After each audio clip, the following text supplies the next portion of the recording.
If you've ever gone on a trip with friends or split bills with roommates, you know how confusing it gets keeping track of who paid what. That's where the Tricount app comes in. It helps you track shared expenses and see exactly who owes money and who's been covering most of the costs. Just create a group, add everyone, and start logging expenses. The app does the math, so you don't have to. It's super handy for trips, house shares, or even small group projects. But here's the thing. Tricount is pretty basic. No fancy features like receipt scanning or payment transfers. It's all about tracking costs and simplifying the math. So, is it worth using?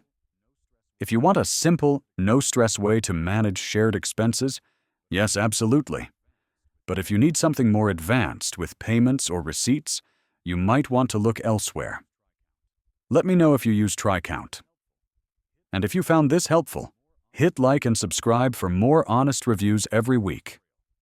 See you next tutorial.